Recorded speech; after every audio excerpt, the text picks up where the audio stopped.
All right, good evening and welcome to another edition of Facebook and YouTube Live. My name is Brandon Oliver and I am the Director of Marketing and Communications for East Central ISD. And tonight we're talking about vaping and that it's not cool. We have a great panel of experts that are going to talk to you all about this. And we got parents, community members, even staff of East Central ISD, and we want to thank you for tuning in. I'm going to go ahead and bring up all of our panelists for tonight, and I'll let them introduce themselves. We'll start off with Mr. Gutierrez. Oh, your mic is off. The old mic is off. Well, check your ears. Good evening, everyone. My name is Mr. Gutierrez. I am the Director of Restorative and Transition Services at East Central ISD. All right, thank you, Josh. And then Miss Hart, tell us. Good evening. I'm Jalen Hart. I am the Coordinator of Health Services for East Central. All right, and then we have a doctor in the house, Dr. Redig. Dr. Redig, please tell us about yourself. Good evening. My name is Shaylin Redig. I'm the medical consultant for ECISD. I'm currently the medical director at the University of the Incarnate Word. Very cool. And then not only do we have a doctor, we have a judge also in the house. So Judge Shaw, please tell us about yourself. Hi, good evening. I'm William Cruz Shaw. I'm the associate judge for the juvenile courts here in Bexar County. Happy to be here. All right, and last but certainly not least, the man with the plan, Principal Shane McKay. Mr. McKay, how are you doing? I'm doing fantastic. Thank you, Brandon. I don't know about a plan, but we're going to do the best we can. I just want to say thank you to all our guests, panelists for tonight and for this opportunity. The vision of this really came about talking to colleagues across the city and us seeing an increase in the number of students who have begun to take chances and risks, and they're seeing more and more students vape. And I think part of the concern that we're seeing, not just locally, but across the state and across the nation, are the number of teens as we return back to school that have begun to participate in that. And unfortunately, with the vaping, first, we know if you're under the age of 21, it is not legal. But the second thing is not understanding or knowing what the health risks are. What may seem to be something that can be harmless is actually been proven on the other side to be potentially harmful. And so we just wanted to bring about awareness for our community, as well as the greater community, just letting people know about what we're seeing across the state, the local area, and the nation regarding the trends in teen vaping. I think the one thing that disheartens me a little bit is access and how teens are readily able, whether it's to buy it online, through social media platforms, and that could be delivered directly to their home, or going to certain head shops in the city of San Antonio or in the greater area, and they're able to just purchase these. And so really encouraging our parents to pay particular attention. I know Mr. Gutierrez is going to talk about what some of the vaping devices look like, and they can look like ordinary items that your child may have at home, but as well as just us to have a thorough understanding of what the potential dangers are legally as well as medically and even educationally, and how it can impact what goes on in school. So I just want to say thank you again to everybody for your time this evening, and just those of you that have taken the time to watch. All right, so I guess let's get down to business here with our first panelist and expert, Mr. Gutierrez. And go ahead. I believe you got a PowerPoint and presentation to take us through. Yes, sir. I will load it up now.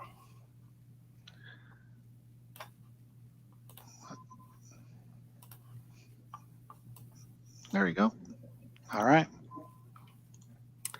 All right, everyone. Again, thank you for being here and joining us tonight. As Mr. McKay mentioned, this is a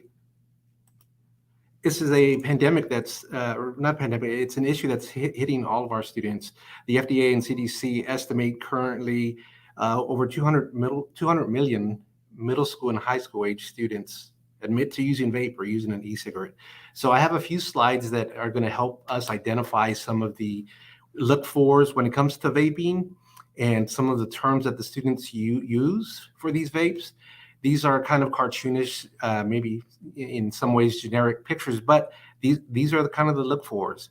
And some of the words that the kids are using for these devices, and I'll call them devices because they got a lot of names. I'll call them e-cigs, mods, tanks, A big one is the dab pins and dab rigs. Those are the ones that normally have some sort of substance in them, THC, of the things of that effect. So we're going to go into the next slide here, and it's going to show a little bit more of a comparison on the evolution of the vape or the e-cigarette. So ironically, the first generation of this cigarette, you could buy this at the corner store. Actually, you could buy all these at the corner store nowadays, but it was an alternative for smoking. It was supposed to be better than the actual nicotine and the actual cigarette. And it was a one-time disposable use item, and that's going to be this first generation here. And then the second generation actually went into the actual pin type device that is either comes pre-filled or is refillable. But with that being said, we're going to come back to this, and I'll explain why here in a minute, going back to what Mr. McKay said. This next generation of the vape tanks and mods are huge and put out a lot of vapor. There's even some sort of types of competitions that they have online for this thing. And this isn't very concealable, which brings us to this fourth generation, which are the ones that Mr. McKay also referred to, where you want to be kind of on alert for. They're the jewels. They're the ones that are more concealable, that you actually plug into your device to charge it. And they're easy to hide. And if we don't make ourselves aware of these devices and what's in our kids' rooms, what's in our students' cars, their vehicles, what's in their friends' vehicles, what's in their backpacks for that matter. But going back, so this is supposed to be the more concealable and more kind of hip type device of vaping here, our fourth generation. This second generation with the pre-filled and the refillable cartridges is becoming easy to conceal. They look like a pen, but the harmful piece in this not only is the nicotine, but there's a lot of these pins going around that have THC in them. And what the THC is in these vape pens, it's the main psychoactive compound found in cannabis. The THC is what makes you feel that high. So what is going across, again, the nation is these are being very easily accessible. And here in Texas, if you are found with this substance, it's a felony offense because it's considered a controlled substance at that point, because it's no longer in the marijuana leaf, it's no longer in the cannabis, it is now in the form of a liquid. And I do have some references here. Actually, this next page, it's going to go in deeper. I'm going to have Brandon, if you can post that into the comment section there. This kind of dives deeper into the actual vape device, because the kids can take, our students can take these apart and hide them in different areas, and it shows what the oils and fluids look like. So it's a very good informational piece from the CDC that gives parents a good awareness on what to look for when it comes to our kids' health and safety. That's really the bottom line. And at this point, I want to go ahead and stop sharing my screen. I'd like to turn it over, I guess, to Judge Shaw, if you want to back some of this up and see if there's anything that you've had in your courts or things that you can relate to these our parents and our community about. Absolutely. What we're seeing is since it's been a little different because of COVID, as well as school. We had in-person school or school just starting. We haven't seen the numbers. Typically, when school is in session, they slowly start to increase. But oftentimes, what we're seeing is that even though it may seem innocent amongst friends when they are vaping, especially when they're having other substances inside the pen, THC or other substances, it can always enhance the charge. And, potentially you can be placed on probation or even worse, and be removed from the home, depending on some of the issues that are going on in the home. So it's good for parents and teachers and community members to be involved in knowing what our kids are putting into their systems. There's nothing worse than hearing family members come to our court saying that, my son, my daughter, my grandmother, my grandson or daughter, I didn't know they were doing this. I didn't know until they are detained, and we have them here in juvenile detention, trying to figure out the best strategy to make sure that they quit using the substance, especially on school campus, because on school campuses, it's a zero policy, it's a zero tolerance. If you have these devices, even with tobacco, if you have these devices on a school campus, they are enhanceable, and it makes it more difficult for the people involved.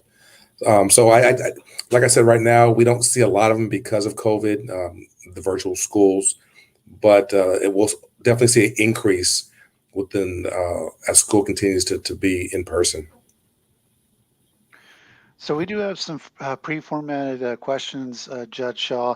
The first one is, and you may have already addressed some of this, but we'll organize it here. Is when is vaping legal and when is it not legal? And can teens under age 18 legally vape and buy these products? So it's interesting because I was on city council when we passed the city ordinance suggesting and mandating that people that purchase any type of tobacco items had to be over the age of 21. And that took off across the state and across the nation.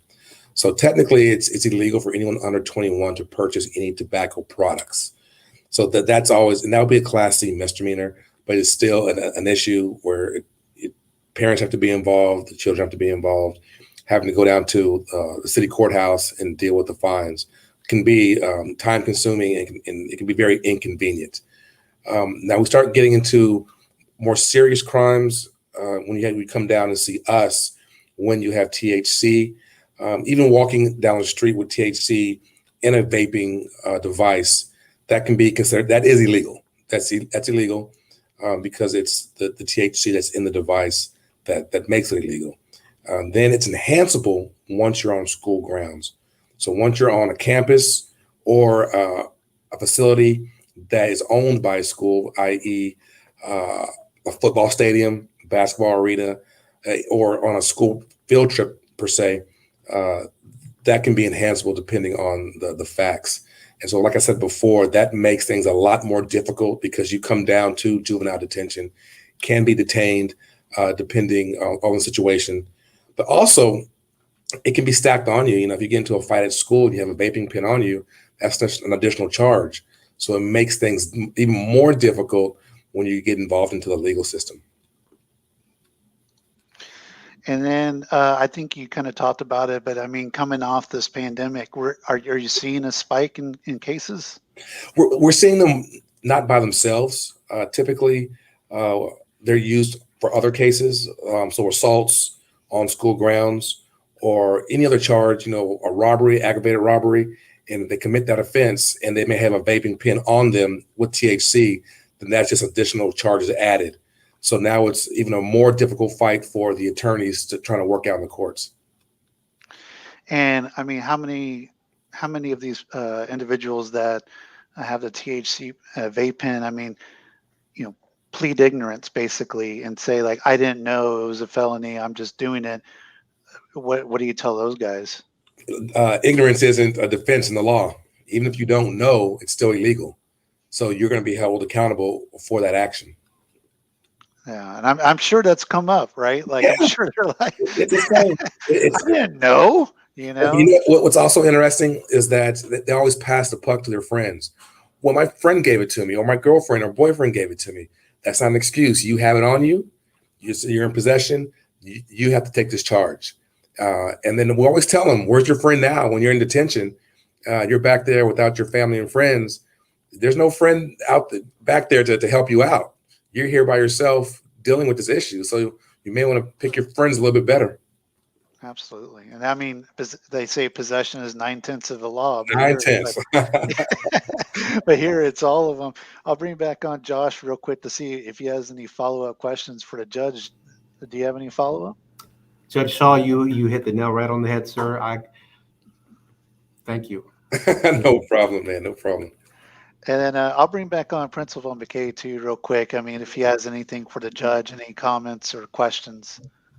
Well, no, I just want to say again, thank you for your time, Judge Shaw, and sharing that information. I mean, unfortunately, in my 14 years in administration, very much like what you said, it's unfortunate circumstances when students are found to be in possession of anything illegal as far as contraband goes. But we hear that number one excuse is it's not mine. Somebody gave it to me and held on. And like you said, unfortunately, you're in care, custody, control, and unfortunately, in the law, that's means that you're in possession. And so the best thing to do is to stay away from it and do the right thing, actually. And if you see something, say something. So we hope we build a culture that if you know what's happening and ain't right, then you let somebody know so we can make sure, and maybe that person needs a little bit of help. Maybe we need to get them some additional counseling and some resources, and we got people that can do that. But by all means, do the right thing and help out your fellow classmates. Real quick, did we mention what the punishment is for the felony? I don't know if we talked about it. Like, what's the fine? What's the imprisonment? So in juvenile, we typically don't do fines unless it's restitution owed, but they do restitution for having to test the substance to make sure it's legal or illegal. And so if it is illegal, and if it is THC or any other illegal substance, you can be fined for that test or restitution for that test. Also, it just puts you into the system. You can be given deferred, which is a contract between the youth and the probation office. And as long as that child does what he or she's supposed to do, they're fine. But it's the burden now, or you can be placed on probation, which is more a serious road to travel. And then if you can't complete probation and you just keep picking up new charges and probation is providing the resources and that's not working, we can always pull you out the home and place you in a facility here in San Antonio to get to the treatment that you need. And then for our more serious offenders, we always send them, we don't always, but an option is TJJD, which is the prison system for Texas. And since it's considered a felony, that can be an option. And is there? Oh, go ahead, Josh. I'm sorry. Yeah, that's funny, Judge. You say that, and that's one thing. That's the legal side of the issue and the problem. I often engage with parents and tell them the administrative side. So we have the results of going to an alternative school or juvenile justice academy, being expelled basically from school because of a felony offense on campus. And I often tell parents, like, wait, we got these, you have this side, the legal side, and you have our school side. So there's going to be not penalties, but consequences on both ends. So thank you for pointing that out. No problem. All right, Judge, thank you so much for your time tonight. We really do appreciate it. And any final comments before we let you go? I'm honored and glad to be here, but more importantly, we're one community, and we have to look out for one another: students, teachers, parents, even just community members.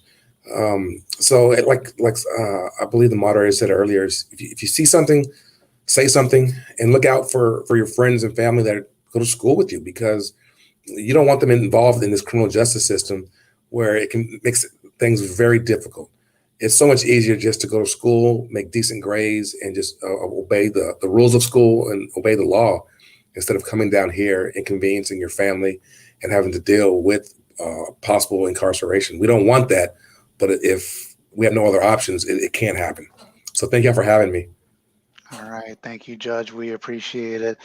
And then now I want to bring on, we talked about the legal side of it. So now it's time to talk about the medical side of things. And so with that, we'll bring on Dr. Redig. And Dr. Redig, thank you so much for your time tonight and talking about this very important issue of vaping. And now talk to us about the medical side of things. Thank you for having me. And yes, vaping is a very important issue topic that from the medical side we've been looking into more. So my background is in pediatric and sports medicine, but I also work in the emergency room. And as an emergency room physician, I mentioned to my colleagues, I was like, hey, I'm going to give a talk to a local school district. Are you all seeing cases of vaping? And nearly all of them raised their hand. and said, yes, Dr. Redig, please, warn the families about the dangers of vaping. And it is an epidemic. The American Academy of Pediatrics has voiced their concern and even have a policy statement out on vaping, asking the government to do more, if at all possible, to slow the increase in vaping within our high school and middle school communities. We saw the numbers earlier, from the numbers I had, where at least 20% of high school students have engaged in vaping and about 5% of middle school students. And the devices that they use are pretty slick, meaning that you cannot always tell that it is a vaping device. It could be a pen, it could be a flashlight. Probably the more common ones is a USB drive that you see. But you always get a little suspicious when they have a USB drive in their mouth. I can assure you that it's not a traditional USB drive. It is a vaping device. The other thing that's tough is the advertisement for these. So studies have shown that 78% of high school and middle school kids have seen advertisement for vaping devices. And those advertising are pretty powerful, as we all know. When we watch commercials or do things, it can make you buy something. And kids are at that age where they're exploring, they're trialing things, and just depending on their situation, they may attempt to utilize the vaping or try the vaping. And what's interesting is, we say kids who are having difficulties at home, at school, behavioral issues, those are the ones that we would think maybe be trying it. But actually the studies show that they're kids with, clean backgrounds. And they just, like we said before, they may have a friend who's using it and say, hey, try this out. And the challenging things that we know about smoking is that many of these vaping devices have nicotine in it. And the tough part, there are no federal standards when it comes to the vaping, so you actually don't know how much nicotine you're getting. You may be getting more than what the body can handle, and you can get what we refer to as nicotine poisoning. Many times they have symptoms, increased heart rate, jitteriness, altered mental status, for about 12 hours or so. But if it's depending on the dose and how much they smoked, they can get severe consequences. And the challenging thing is when they come to the emergency room, whether it's altered mental status, meaning that they're disoriented, sometimes they come in respiratory distress. It almost appears that they have an asthma attack. We will do, urine drug screens on them. And many of them will, admit it's like, yeah, I was vaping and I was, smoking marijuana. But then we do a urine drug screen on them and it's negative. And so what has happened is that the technology, not so much they're trying to avoid being detected for marijuana, but they're finding ways to alter the marijuana to a point where it may not even be marijuana that they're taking anymore. They just think it's marijuana. They think it's, synthetic marijuana, but it could be a completely different substance, which we don't know what kind of damage it will do in the short term as well as in the long term. And, and kids are fooled with the vaping. They think it's cool and they have these fruit flavors, cotton candy, grape. And when they have these fruit flavors, they actually don't think that there's a bad substance in there like nicotine or some other substance. They just think, I'm, I guess, smoking a flavor, smoking grape flavor. But in actuality, they are smoking poison. And that vapor, which, you say, it's not a cigarette, so you don't think that there's anything in that vapor. Well, that vapor is what we call an aerosol. And so there's a suspension of just particles, and we don't know what those particles are that are floating around. And if you imagine somebody with underlying lung disease like asthma, it's just terrible for them. It can be a significant trigger for them. What's interesting is that the people who vape and they come in with respiratory distress, it's almost like they're having an asthma attack, and that they get severe inflammation in the lungs. They come in, their oxygen is low, so we have to support them. And on x-ray, what it looks like is they have pneumonias. So like what we would normally say, an infection in the lung, they technically don't have an infection, but they have such irritation, it appears to be an infection. And one of my colleagues actually just sent me an article today, and the condition is called EVALI, E-V-A-L-I. So e-cigarette vaping associated lung injury. And we are seeing an increase in that. And so the main areas that it can impact you are in the lungs, but it can also affect your brain. And most of the times it does affect the brain even more so than the lungs. And so, this is a time where our young people are they're developing their cognitive centers in the brain, higher functioning. And imagine the vaping is doing injury to their brain, so they don't get their full development of those brain structures. And, the judge had mentioned, he said, because of COVID, they're not seeing a whole lot in the legal system. But I can tell you during the pandemic, when the kids were at home, we were seeing an increase of drug issues, vaping issues in our emergency room. The kids had just so much idle time. They didn't have observation. Some of them were going through anxiety, depression. And one of the ways they would deal with it is vaping as well as other drugs. And so the medical community is very aware that this is a serious situation. We're doing our best to spread the word about the dangers of it and just how subtle it can be. All right. Again, a pen, a flashlight, a USB drive, it can be a very subtle device that they're using. And what we ask parents to do is ask their kids, bug their kids, get in their business, and if you can, know their friends. All right. Because all it does is take one friend, hey, try this. They get hooked to the nicotine, and it's difficult to break. And again, about 50% of the people who vape, they end up smoking later on in life. Actually, I'm sorry, not 50%, but a good number will smoke cigarettes later on in life. And we know when they smoke, about 50% of those people, have some kind of lung disease or die because of the cigarette smoking. Thank you. All right, Doctor, thank you very much. We'll open it up to some questions from the viewers. Just go ahead and ask questions in the chat, and we'll be glad to answer them. And we do have one from Sergio Lopez. What are some of the long-lasting effects of vaping? Yeah, so from a brain standpoint, your cognition, you have difficulty thinking. It can affect your short-term as well as your long-term memory. It can make you impulsive, where you kind of do things without thinking. It can also impact your sleep. It messes with your hormones, your brain control. From a respiratory standpoint, it can cause significant lung disease.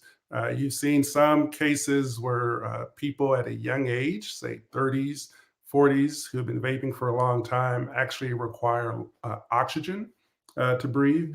And I tell people, if anyone's ever had asthma, we have treatment for that, in which they can take steroids, they can take inhalers. Well, so people who vape can get asthma-like disease, but it's not treatable the same way. And so though they tend to have long-lasting respiratory effects, so that walk around, the block becomes a lot difficult, where they can't make it down the street because of their respiratory issues. And it can also cause cardiac issues as well. Great question. And again, we will answer questions for just a few more minutes. Just ask them in the chat. And Doctor, I wanted to ask you, you said during the pandemic, you were noticing more of the emergency room visits during the pandemic coming from use from home. Expand on that a little bit, because I think families, they have a sense that once they leave the house, that's when all this occurs. But I mean, because you're saying that they were stuck inside with the pandemic, it actually went in reverse. Absolutely. Some of them were still, interacting with their friends. And again, it can be so subtle, the use, that you don't appreciate that they're using it. If they've been in their room the entire time, you think they're on the computer, doing their homework, but they're not. they've been doing other things. So yeah, so even though they weren't in the school setting, there was still some interaction with friends, but you can go to the local store, hopefully not using a fake ID, but there's ways, to get it even at the local convenience store. And so I know you said like now there's all sorts of synthetics and different types to where even if a parent encourages, a test, it might not even show up as positive or, for those substances. Is that correct? Are you seeing more of that? We are, particularly with the vaping. Obviously, there is CBD, there's cannabis out there, and that usually will show up. But when it comes to the vaping, it is not unusual to get a negative drug screen. We usually know because the kids will admit that they were vaping, and then we do our best to educate them, excuse me, at that point in time to say, you're basically vaping an unknown toxin, which we don't know what effects it's going to have on you. Well, actually, we know the effect, whatever caused them to come into the emergency room. But obviously, we don't know the long-term effect. But obviously, if you're taking a toxin, a toxin kills the cells in your body, and so you can be impacted by that. Absolutely. And so what would you encourage parents that, because go ahead, yeah, start take a little water break there, doctor. No, what would you encourage parents, because as we illustrated with the judge, possession is the law, right? So if the kids are found with these THC vape pens, it's a felony, right? So I mean, and then not to scare the parents, but if they do some of these tests, it might not show up as positive. What could you offer to the parents to say, to help with this, and because maybe they don't know that the THC vape pen their child is carrying. Yeah, and it's okay to be nosy and in your kid's business. And we encourage it. When that happens, many times we'll actually recommend counseling. Even though I stated not all kids have underlying issues, some of them do, and they may be finding some form of relief. And so, yeah, you're right. Many parents probably will not go to the police because they don't want anything happening to their son, but we will recommend behavioral counseling to really dig deep to see if there's an underlying issue, why they're doing what they're doing. Because if they're vaping, they may also be doing alcohol. They may also be doing other stuff. So, vaping many times is a gateway drug. And so you definitely want to have them speak to somebody in confidential setting. Sergio has a follow-up question. He asked, vaping has been presented to people as a healthy alternative to smoking. Do studies support this, or does it present the same health risks as regular smoking? Or maybe they're worse? Yeah, so the most recent article on that, there may be some evidence that there's reduced health risks related to cigarettes. But the flip side of that is vaping, again, can affect your brain, can affect your lungs. So it doesn't necessarily affect the overall disease, disability, and death. So there is some thought that, yeah, it could be an alternative, but it's kind of like you're going from one poison to another. Right. And in the end, you're poisoning your body. So you will see the literature is going to be a little mixed, because there's going to be some that say, a few articles that say, yeah, this is a good alternative. But what happens is, okay, instead of smoking, go to vaping. They don't ever get rid of, they may stop smoking, but they never stop vaping. Mm-hmm. So again, they're still putting toxins in their body. Absolutely. All right. So I want to bring back on Mr. Gutierrez and Principal McKay one more time. As we wrap this up, I don't know if Mr. Gutierrez or Mr. McKay have any questions for the good doctor here. I don't have any questions. I do just want to piggyback, and he said something, doctor, that parents be nosy. be nosy. I have a 10, a 9, and a 15-year-old. They live in our home, my home, me and my wife. So be nosy, be in your kid's business, be a little bit extra. Like the kids like to say, it's extra. Well, we're going to be extra. They don't like it, but we're mom, we're dad, and we got to do our part. Absolutely. Dr. Redig, I just want to say thank you again for your time. A question I have is obviously the nicotine-based forms of vaping.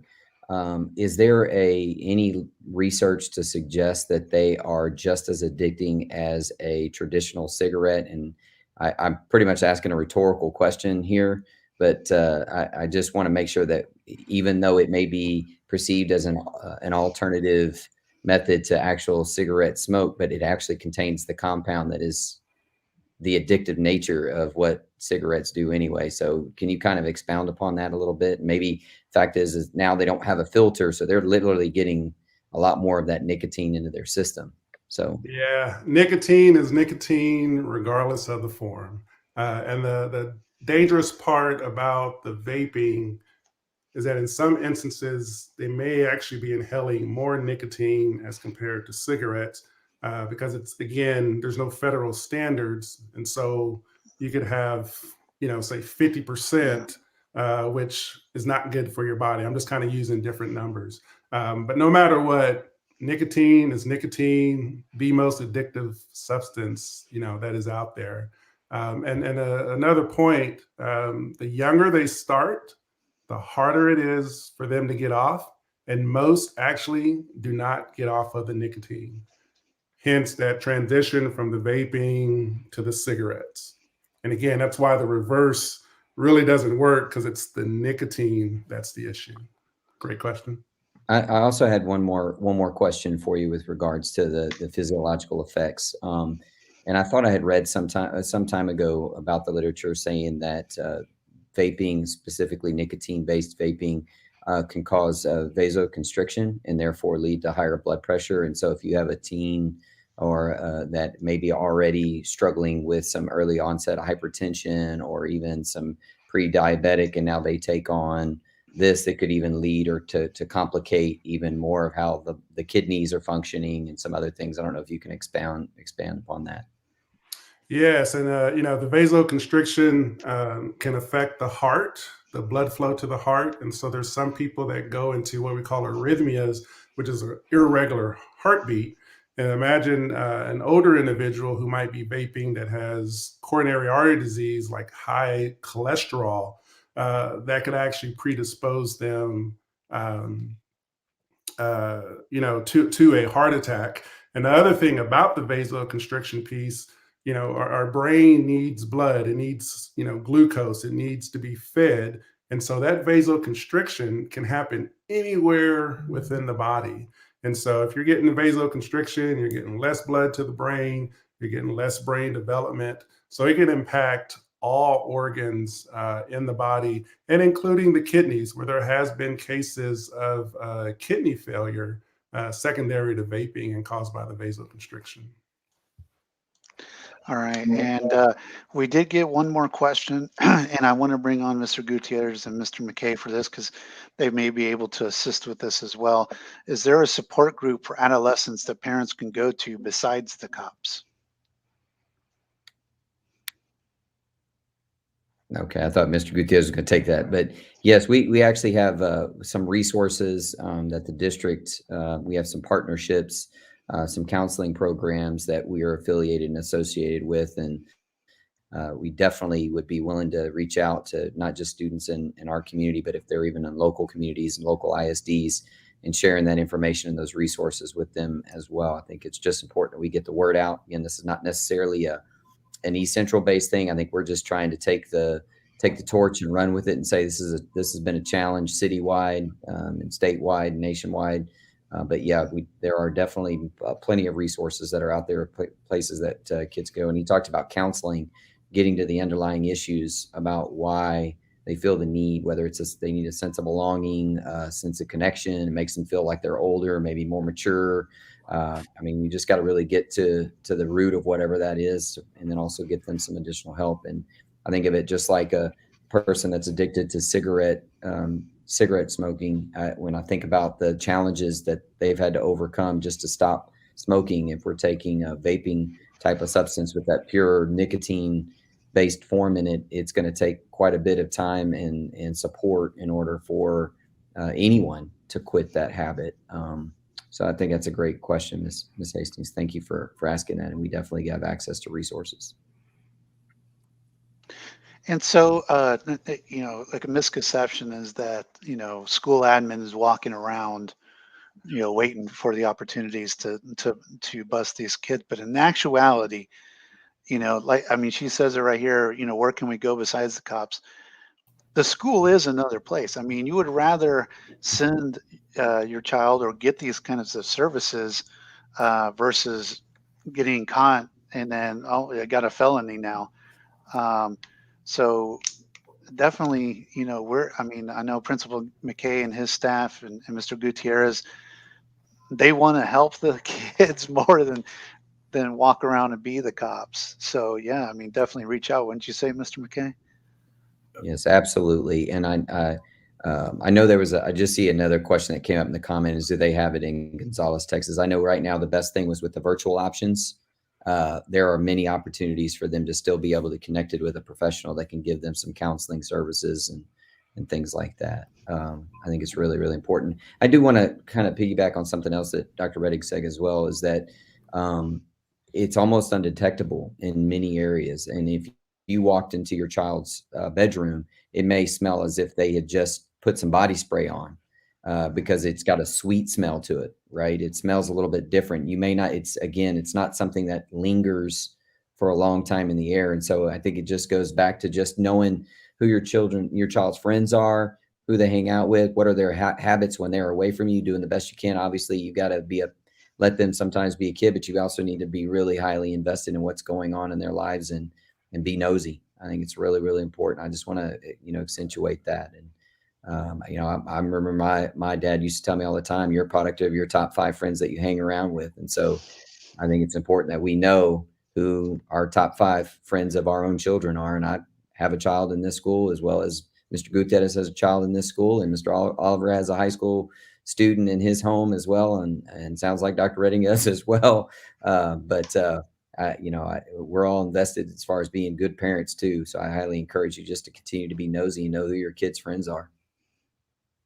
All right. And one thing, when they're in the emergency room, we do have to inform the parents, about whatever, if we do find something or if we suspect something. And, I thought it was interesting. You said, yeah, we're not going to be the police, and neither are we at the emergency room for the hospital. And what we tell parents, we usually kind of get them out of the room. We explain to them, hey, your son or daughter has done marijuana, or, we found out they did vaping. And the parents just, get upset. You can see their color change in their face. And we tell them, let's take a deep breath.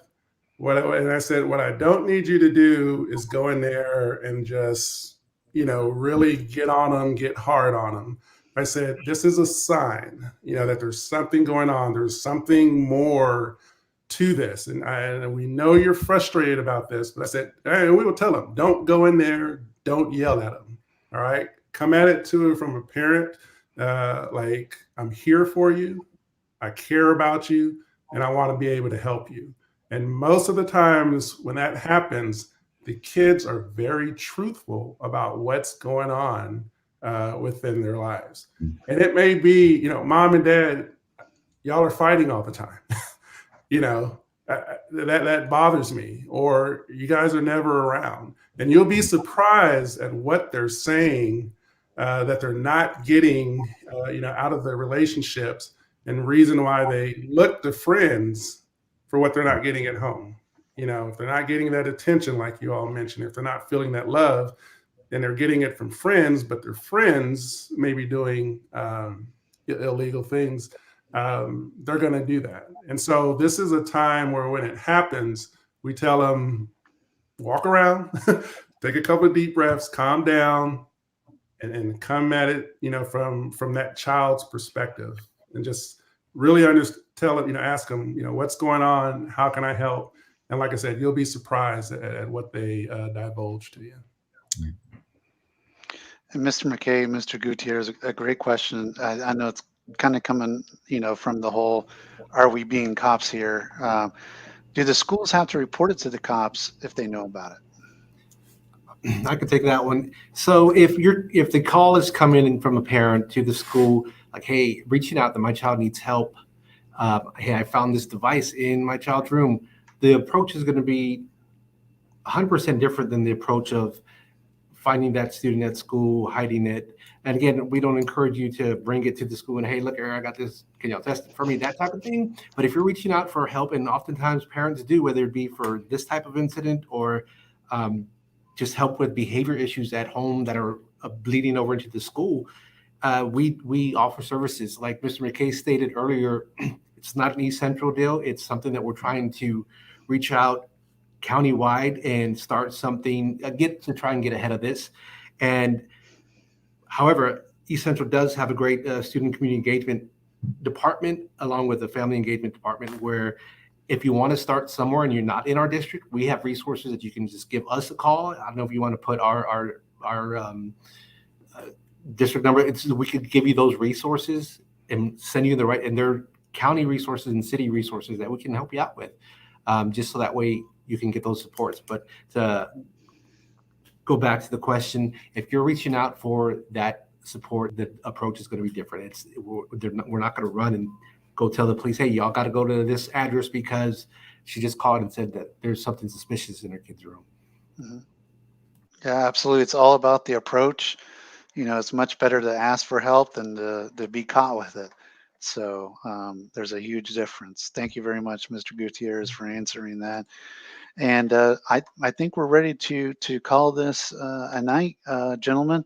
I want to thank everybody for watching tonight, and we will have more Facebook Lives coming up, including one next week about standards-based grading. I'm sorry, Mr. McKay, correct me if I said that incorrectly.